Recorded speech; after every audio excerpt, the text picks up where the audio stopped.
It's the Rob Carson Show. Are you ready to be podsmacked? Now, here's Rob Carson. And here, my friends, is episode number 80 of the Rob Carson Show podcast. Hope you had a great weekend. Took a couple days off, kind of chilled out, got some things done. Thanks for joining me. If you want to check out the website, it's robcarsonshow.com. The Facebook page is, of course, Rob Carson Show at Rob Carson Show. And we are on iTunes. Depending on if you're not listening to iTunes right now, obviously, if you're on iTunes, you know what to listen to. If you don't, go to iTunes, just type in The Rob Carson Show. The Rob Carson Show. You will hear all 80 of the podcasts. Want to welcome the listeners on redmaryland.com. We greatly appreciate Red Maryland for being a part of the Carson Show podcast. We are working on other outlets as well. We have a new swag line with some Missouri-centric, with some Kansas City-centric, Maryland-centric designs. I think you'll really like it. They come in stickers and T-shirts and hoodies and whatnot.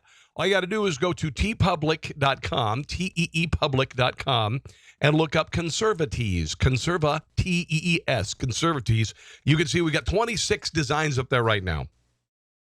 And if you've got a birthday coming up, if you've got a political rally coming up, if you, you want to express yourself with a wink and a nod, then please do check that out. I also want to thank our sponsor, Grass Monsters KC.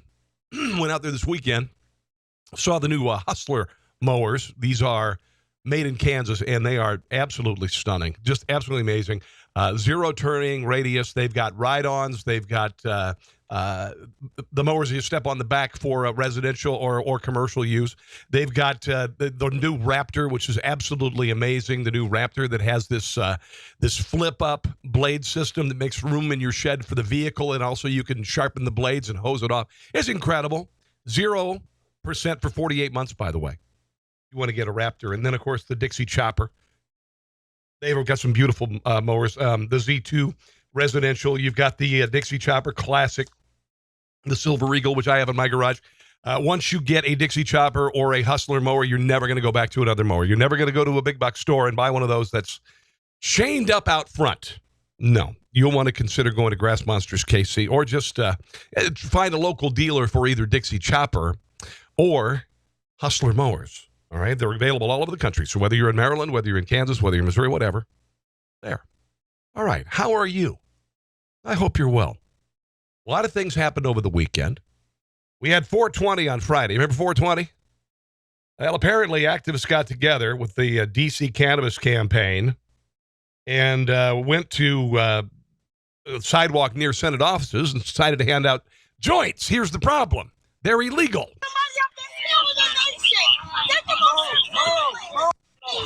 Are you proud of yourself? Why would you lock somebody up that's stealing their nation? Get them off. These are some of the activists being hauled off. So it's not legal on federal property to have marijuana. One of the dopes who was taking part of the protest said, called the police filthy pigs. And they got hauled off. You can't have it. And the thing that I had to say about this is, you idiots, it's not legal, okay? And as much as you'd like to want it to be legal, they did this joint giveaway, scheduled at high noon until 6:20, okay? They gave away 4,000 joints, and apparently the arrest came after more than 4,000 joints were distributed without any arrests. And then they took it a little bit too far. Under federal law, it is unlawful to possess marijuana as of 2:30 p.m. On Friday. One adult male and two female arrestees were arrested for having it. You can't. Just because you want pot to be legal doesn't mean it's legal. You dopes. Oh, by the way, if you're listening on Monday, today is the 24th of April, and Bill O'Reilly is supposed to return, I guess, to his website. I think he's going to do a podcast. According to his website, he's going to be hosting a podcast beginning at 7 o'clock Eastern Time. It's called the No Spin News Resumes. And so we'll see if he addresses any of the issues at Fox News. the latest person to be targeted at Fox News. And listen, I don't like Bill O'Reilly. Not a big fan, never have been. Do I doubt that he is the kind of person who would be kind of an old school throwback, kind of a Mad Men kind of persona in 2017? Don't doubt it at all. Don't doubt it at all. We know that Roger Ailes was paid off $40 million to lead the network, and it sounds like kind of an old boys network there. And should it surprise you? I mean, if you watch Fox News, and I've said this before, the women look like centerfolds. All right? They wear short skirts. They put the short skirts on either side. Listen, I'm not complaining. I don't mind it at all. When Andrea Tantaros was on, I watched Outnumbered every day. And it wasn't because of the dopey guy in the middle. Because of the four women there. And I like their analysis and all that. But dang, is it a surprise that Sean Hannity is being targeted now?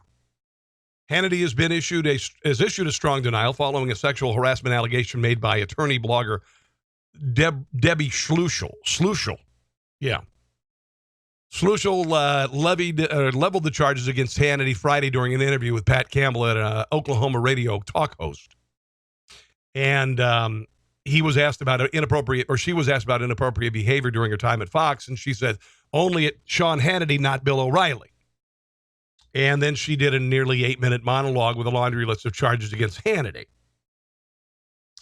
At the core of Schluchel's charges is her claim that Hannity attempted to get her to come to his hotel room before and after his appearance in Detroit. She alleges her refusal to accept Hannity's invitation doomed her from future appearances on the show. Here is what Hannity is saying, and I'll just go ahead and read his comments. Let me be clear. The comments about me on a radio show this weekend by this individual are 100% false and a complete fabrication. The individual is a serial harasser who has been lying about me for well over a decade. The individual has a history of making provably false statements against me in effort to slander, smear, and besmirch my reputation. The individual has not just slandered me over the years, but many people who this individual disagrees with. The individual desperately seeks attention by any means necessary, including making unfounded personal attacks and using indefensible and outrageous political rhetoric. My patience with this individual is over. I have retained a team of some of the finest and toughest lawyers in the country who are in the process of laying out a legal course of action that will be taken against this individual. This is not the first time Schluchel has attempted to smear Hannity. In 2010, she claimed that Hannity and the Freedom Foundation, charity raising money foundation for wounded veterans, was barely donating any of the millions of dollars raised to vets and their families. Schluchel also charged Hannity was bilking the charity by demanding expensive private jet travel services, fleets of luxury SUVs, and several suites in high-priced hotels in order to get him to the Freedom Concert events held by the Freedom Alliance. Now, the Freedom Alliance released a detailed statement addressing each accusation of this Schluchel person. The very top of the statement was a clear debunking of the assertions about Hannity and the travel to and from the concert. Freedom Alliance has never provided planes, hotels, cars, limos, or anything else to Sean. Sean gets nothing from Freedom Alliance except our gratitude for his personal generosity and for all he has done to help the troops and our organization. We have never never had to ask Sean for anything. He always generously offers his help, and we have a chance to ask him. But to be clear, Sean pays for his own transportation, hotels, and all related expenses for himself and his friends and his staff and his family. That's what they're saying. Hannity has contributed $100,000 to Wounded Warrior, over $200,000 to the Freedom Alliance. And by the way, all of the millions of dollars worth of airtime on his show. And again, back to the Freedom Alliance, we only make this information public because of the outrageous slander against him. So the long knives are out for Fox News, okay? The long knives are out, and they smell blood in the water at MSNBC and all of these other networks that are have been getting their asses handed to them by Fox News over the years. They want to take down Fox News. Now, they may have a case with Bill O'Reilly. They may have a case with Roger Ailes, but this episode sounds highly suspect. Jake Tapper talked to Sarah Palin. I guess this aired on Thursday. I don't know if you heard this. I didn't see a lot of it in the news, but she was asked about the upheaval at Fox News and what goes on. Here's the first cut from Sarah Palin and Jake Tapper. The key there is that you said I used to be with Fox. I used to be with Fox. Corporate culture there obviously has to change. Women don't deserve, they should not ever have to put up with any kind of intimidating workspace. At the same time, if a woman believes that she is being intimidated and harassed, she needs to stand up and do something about it, not stick around for a paycheck for years and years and years, and then after the fact, complain about what she went through. As a strong woman, I say, we should feel more empowered than that, and we should, take a stand and get out of the place, or, blow the whistle on the whoever is the perpetrator doing the bad stuff, so that the culture will change. Okay, so there's Sarah Palin initially starting about this, and in general talking, I'm assuming, about Bill O'Reilly and Roger Ailes. Then it got a little bit more personal. More power to the good things that Fox News is doing, but yep, culture had to change there. Uh-oh. Did you ever witness or experience, God forbid, anything like that at Fox? I wouldn't put up with anything that would be perceived as intimidating or harassing. And but you said you're former, so I wonder, was that part of the reason you left?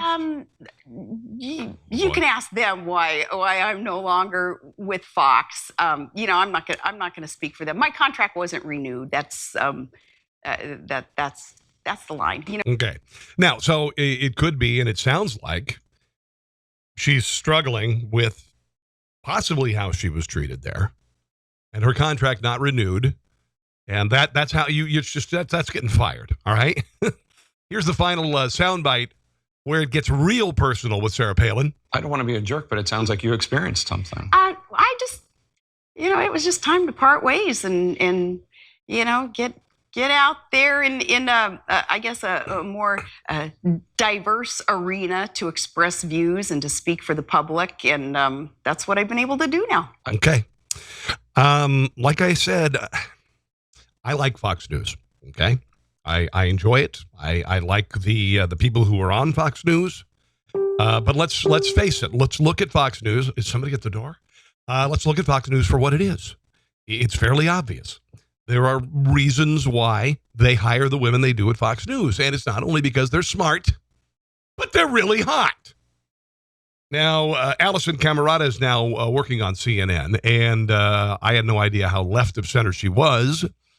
But there she was talking a little bit about what happened, and she says, this is according to CNN's New Day, and that's the show that she's on, there's more to come for Fox. I was there for a long time, as you all know, and I know a lot about the culture and my friends there. There is a feeling that Brian, that there's actually more to come, that this isn't the end, that just Bill O'Reilly leaving, there's more to come. And in fact, we know that there's still an investigation, a Justice Department criminal investigation. Right. And where do we think that might lead? Right. This is pursuing how exactly payments happened to accusers and whether investors were not informed appropriately. Yeah, the company. And again, and this is another network. They've got the long knives out. And I'm sure there's a lot of this crap that goes on at every television network. As we're having a board meeting today, presumably this will be on the agenda. But I've had people say this was fundamentally, from the top down, a toxic culture. I mean, is that a fair word? That just there was a toxicity because of. I've heard some people say. All right, okay, so over there he's not quoting anyone. He's just saying some people say. These kinds of harassment by, for example, O'Reilly or Ailes. Well, I don't know that I would call it a toxic culture, but I would say that it was pervasive. That there was a feeling when I was there that Roger was the boss. It was Roger Ailes' fiefdom. He was the king. Yeah, and that's the way it should be. He built it. There was no higher authority that you could ever go to. Mm-hmm. And there was harassment. And I tried, in my own way, to raise the flag and to talk to people about it. I went to my superiors to talk to them about it. And there was certainly a feeling of, this is Roger. What are you going to do? Okay. So there's Camerata. And again, like I said, everybody at CNN, they smell blood in the water, and they're going to go for it. So that's the latest again. Oh, and by the way, O'Reilly's last show was on Friday with O'Reilly. Here is Greg Gutfeld introducing The Last Factor. Filling in for Bill O'Reilly and being a guest on perhaps the most... In the back of the book segment tonight, we have come to the last line of the last page of this book. As most of you know, this is the final factor. It has been an honor to sit in this chair over the years, filling in for Bill O'Reilly, and being a guest on perhaps the most influential television news program in history. But as the curtain comes down on this show, another one will be raised on a new era. That will happen on Monday. I and my sparring partners on the 5 will be relocating to the 9 p.m. hour, and Tucker Carlson will be taking over this time slot. Okay, and he went on to introduce Tucker and talk to Tucker about the show. And it's going to be a different show, obviously. I guess I don't understand if it is this about money? Is this about ego? Why Bill O'Reilly wants to stay in the spotlight? Maybe it's because media has been a tougher slog for me. I'm not making millions of dollars, in my 20s and 30s. It's been a little tougher slog. So if I was 67 years old and I got $25 million, a payoff for doing some grab ass at work, I'd take the money and I'd just relax. But I don't know if it's ego. I don't know if it's work ethic, whatever. There are a lot of people who work, past their 65th birthday. And I don't know, maybe they want to stay culturally relevant. Who knows? Let's move on to some other things. New ABC News Washington Post poll released Sunday found that Donald Trump has a 42% approval from Americans, the lowest since 1945. That's awful. But 96% of Trump voters said they'd vote for him again. Moreover, the poll indicates that Trump would win the popular vote if the 2016 electorate were to vote a second time. The poll comes as Trump looks to finish the first 100 days in office. Some more bad news for Democrats here. If the election were held today, with 96% of Trump voters saying that they would vote for him again and only 85% of Hillary voters saying they would do so, Trump would win nationally, the popular vote and the Electoral College.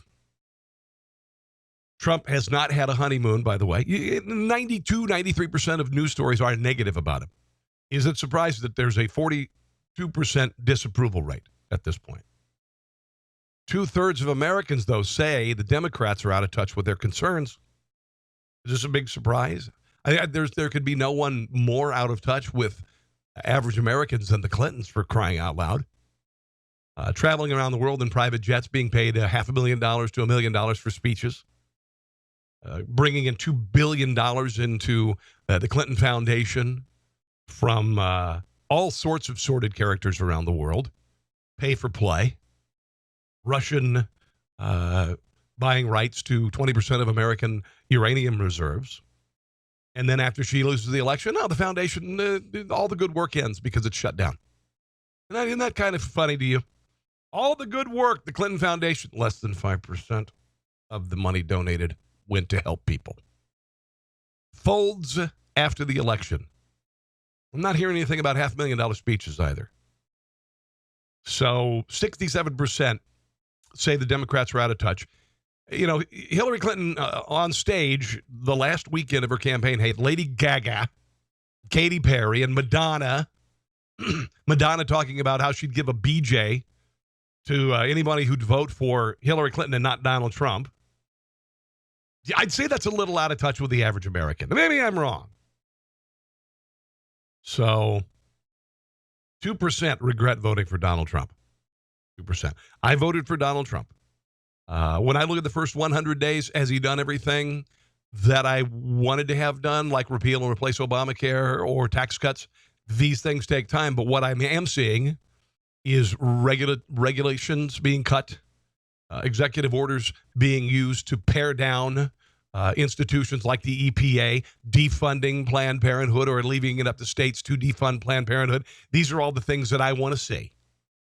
Kicking ISIS ass in Afghanistan, going after the Assad regime by bombing a Syrian Air Force base where sorties carrying chemical weapons were taking place. I haven't heard of any chemical weapons attacks on civilians in the last couple of weeks. Have you?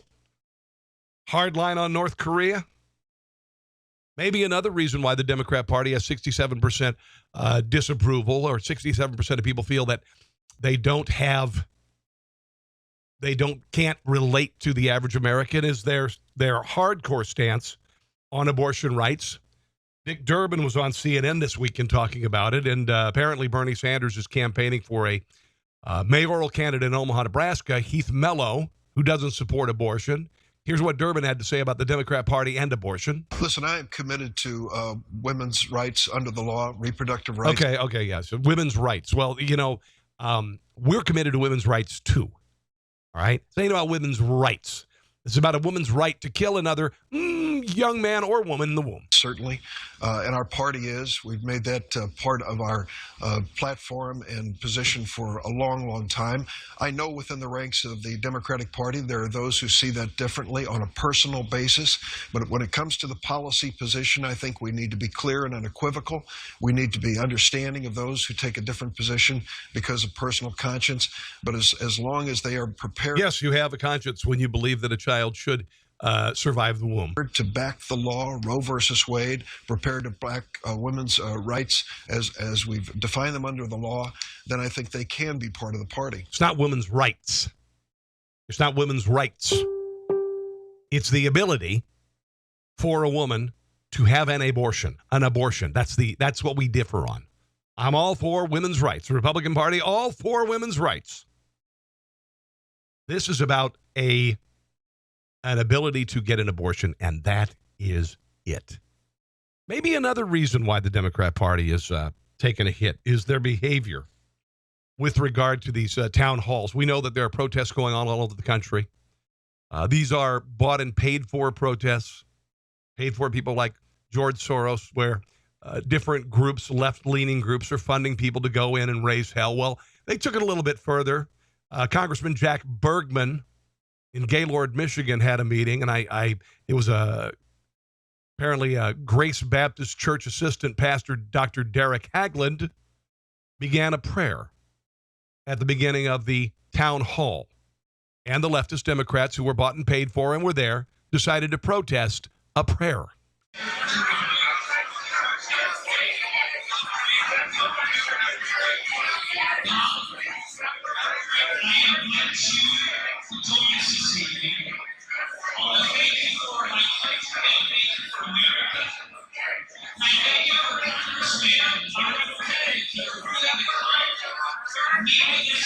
You buffoons. They're saying separation of church and state. Nowhere in the Constitution does it say that there is separation of church and state. There is this is about a recognition of an official state religion. Okay? That cannot happen. It's not about separation of church and state. That's why we can have "In God We Trust" on our currency. All right? I mean, you can't get much lower than sitting down, protesting the Pledge of Allegiance, and then when a minister, regardless of whether you agree with it or not, this is a public meeting. It is the host of this meeting has allowed a prayer to happen. Honestly, just sickening. I guess we're kind of staying on the political bent today, and why not? Friday Morning Joe, Representative Maxine Waters, who is, I just think that she is unhinged. I think that she is bordering on seditious. She has no intention of working with the President of the United States. She has no interest in performing the duties as delegated to her as a representative of the people of the United States. All she cares about is taking down Donald Trump and seeing him impeached without evidence. Here is Maxine Waters continuing her tirade Friday morning on MSNBC. I don't know if you've seen the 6-part series that the LA Times wrote about him. It is scathing. I've never seen editorials like this before in my life. And so, we continue to talk about him as if this is normal. Mika, this is abnormal, what we're experiencing with. So she's basing now her latest argument on a 6-part slanted editorial piece in the LA Times. This president. Okay. And I have taken him on, as you know, and the millennials have joined me. Mm-hmm. So I continue. No, the millennials have not joined you. A small band of leftist millennials have joined you. Talk about his ties to Russia and what There's nothing there, you dimwit. Think all of that means. And if there were collusion in the election, it would have been exposed before the actual election, and Hillary Clinton would have won, you dolt. As you know, I've continued to talk about, I believe that if we have the credible investigations, that it will lead to his impeachment. Okay, you keep dreaming. This is all wishful thinking. That's all it is. It's wishful thinking, folks. It's not going to happen. It's not going to happen. All right, let's move on to the whole Berkeley and Ann Coulter thing. And there is a sickening movement taking place across the country with regard to freedom of speech on campus. You've got these groups, they call themselves the Antifa. They are actually fascists. They clearly have been inspired by the black shirts who supported Mussolini before and during World War II. They wear black masks. They wear black shirts. They bring weapons to take on those who disagree with them. They have effectively shut down the speech of Ann Coulter, which is supposed to take place on the 27th. But she's vowing to go ahead and do it anyway. Now, the UC Berkeley chancellor spoke on Friday when Ann Coulter said, "I'm coming anyway." Here is Chancellor Nicholas Dirks. Ms. Coulter's announcement that she intends to come to this campus on April 27th without regard for the fact that we do not have a protectable venue available on that day. Then find one. Then find one. Then find the security to handle it. Do not let what happened to Milo Yiannopoulos happen again. It cannot. This must be tamped down. Is of grave concern. Our police department has made it clear that they have very specific intelligence regarding threats that could pose a grave danger to the speaker, attendees, and those who may wish to lawfully protest this event. Now, that's terrorism, folks.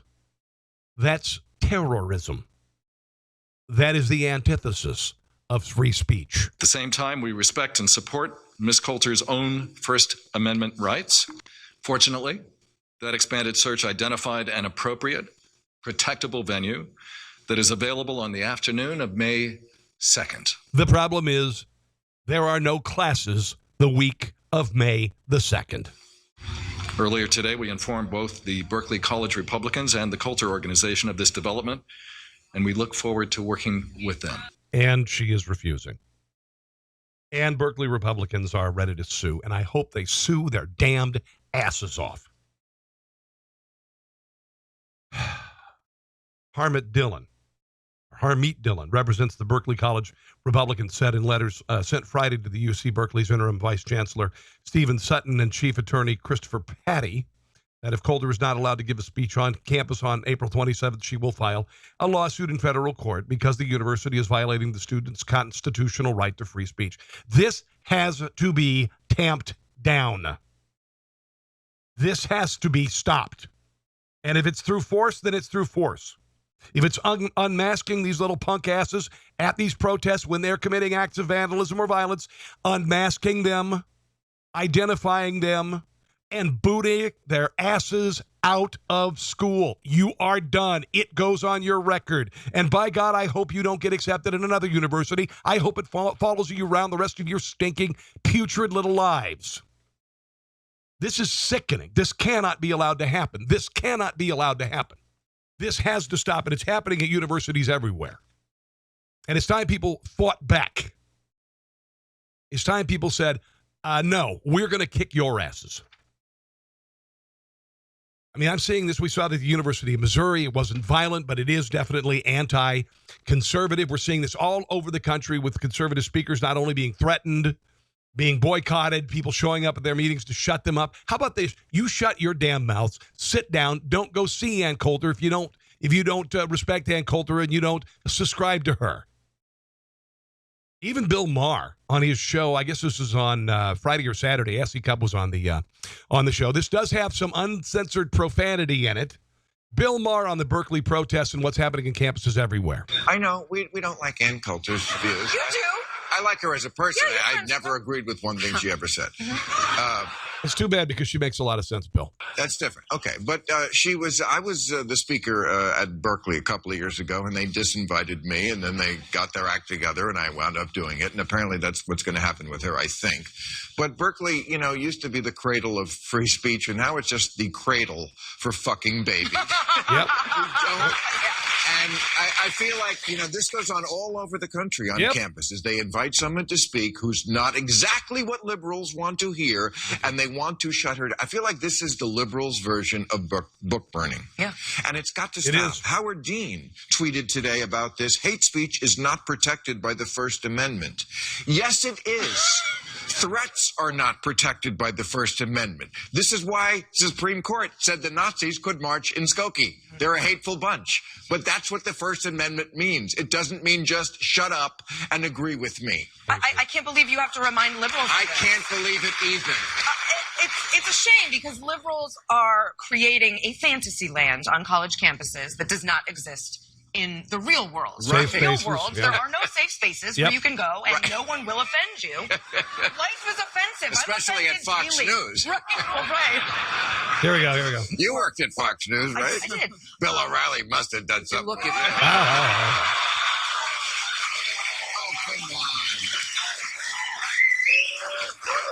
Fox News is the Catholic Church at this point. I mean, they're just covering up left and right. He must have said something. I actually never met Bill O'Reilly when I was there. And he still harassed you. Okay, there you go. All right. Well, that was kind of funny. But anyway, S.E. Cup was on discussing this. And Howard Dean says that the First Amendment doesn't apply to hate speech. This is a very slippery slope for some people, and it's being used on campus now, where they've moved away from the safe spaces to people are threatened by speech or speakers, and now they're calling speech that they disagree with hate speech. Speech just purely because you disagree with it, because it comes from the conservative side of the political spectrum, it is hate speech. Honestly, for Howard Dean, with his experience in government, he should know how absurd the statement that the First Amendment doesn't apply to hate speech is. That's the speech you protect. You protect that is offensive. It's easy to say things that are not offensive. It's easy to go along with the bandwagon on campus and placate people by ascribing to liberal philosophies and preaching them. That's easy. What's hard is protecting the speech you hate. Okay? And that's what the First Amendment is all about. Simpsons on Sunday took on the concept of safe spaces and the BS on college campuses when Mr. Burns went back to Yale. Here's a little sample of that. I am here to offer you money. I'd like to endow a Department of Nuclear Plant Management. Wonderful. Of course, we can't do nuclear. Our students are highly entitled wusses. You'd be creating a space for violence to happen. How about funding a chair in the non-narrative cinema of self-identified pansexuals? What? We also need to hire more deans to decide which Halloween costumes are appropriate. 8 deans should do it. Is this still a coven of capitalism where evil money can acquire a patina of virtue? Yes, that's in our charter. But with an issue as heteropatriarchal as nuclear power, we'll have to hire multicultural empathizers, build a new safe space. Not so fast. We insist on a chair of anti-nuclear studies and a nuclear-neutral curriculum pathway. Absolutely, Teddy. We run all decisions past the squash team. There you go. All right, so it really is. It's this how do I put this? This shit's got to stop. this has just got to stop. And if it's going to be legally, if it's going to be through a police, it's got to be stopped. It's got to be turned around because it can't stand. It just can't stand.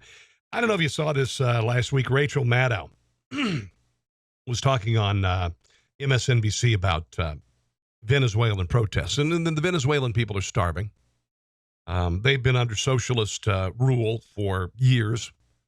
The country has fallen apart. Its economy has fallen apart. It's what socialism does. It destroys. Well, there now are protests going on nationwide, and they had the mother of all protests last week. And during a segment on Rachell Maddow's show. And this is complicit. Not only Rachell Maddow, but the staff, technical staff at MSNBC, saying that the unrest in Venezuela were over Trump donations. That's what the Chiron said, as Rachell Maddow blamed everybody but the current administration, Maduro. Apparently, Citgo Petroleum, which is a company that's owned by Venezuela, state-run oil company. Now, many things are being taken over by the government and driven into the ground. A GM plant has just been taken over by the government, and they're suing.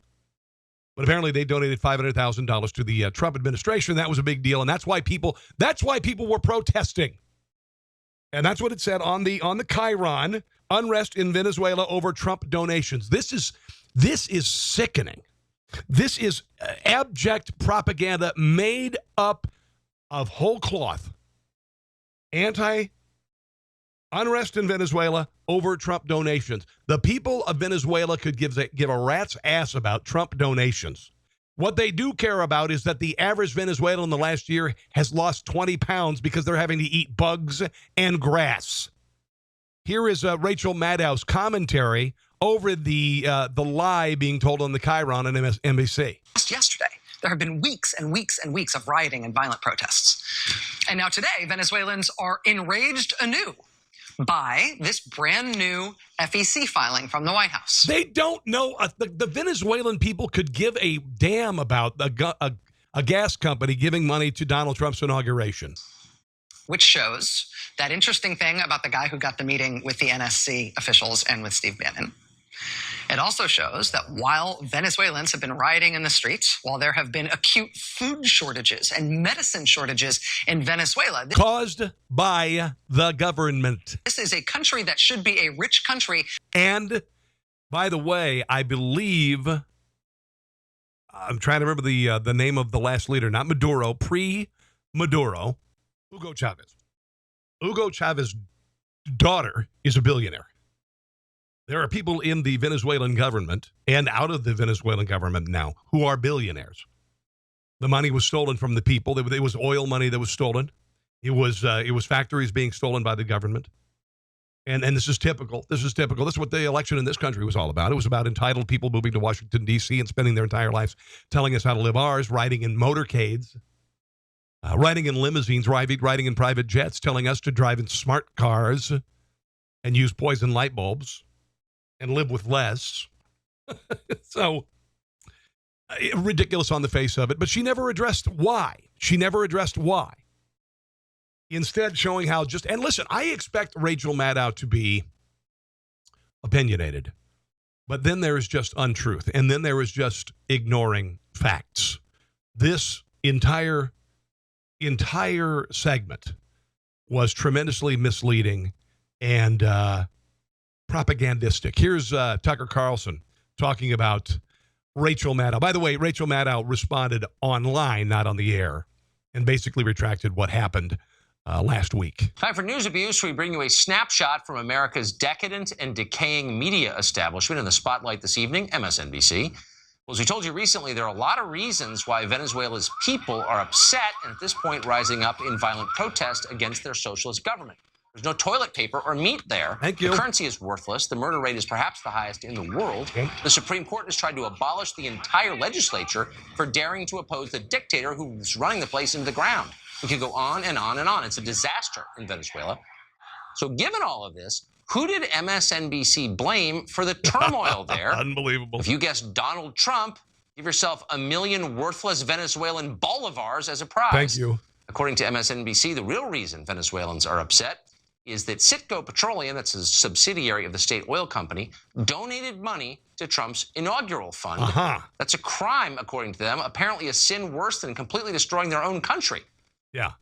The Venezuelan people could care less about Donald Trump, about his inauguration. They don't know the story exists. This is purely about the abuses of power of a couple of socialist regimes that have ruined life in Venezuela. That's what it's all about. Okay, and that's going to do it for podcast number 80 of the Rob Carson Show podcast. Again, if you are not listening on iTunes, just go to iTunes and look up the Rob Carson Show. Okay. Again, thank you, redmaryland.com, for sharing my podcast to the people of Maryland. I'm going to be in Maryland the May 3rd through the 6th. I was going to try and make it for the Republican convention in Maryland. Not able to do it. Just couldn't turn it around. If you get a chance to go to teepublic.com, teepublic.com, and look up Conservatees with the Tees, check out some of the swag there. We've got some really cool designs. One of them is Crab Lives Matter. It has a Maryland crab on it. One of them is Hogan's My Hero. It's got the governor of Maryland, Larry Hogan, who's doing a great job, by the way. We're going to have a bunch of re-election stuff for Larry Hogan. We've also got some national designs as well, some political, some not. T-shirts, hats, onesies for your babies, whatever. Check it out. I'd greatly appreciate it. And again, also on Facebook, Rob Carson Show and robcarsonshow.com. God bless you guys. Have a glorious one. See you back here for number 81 real soon. Thanks for listening to The Rob Carson Show. Friend him on Facebook at Carson Show, on Twitter at Rob Carson, and on Instagram. I think Facebook and Twitter are enough for now. We'll see you soon.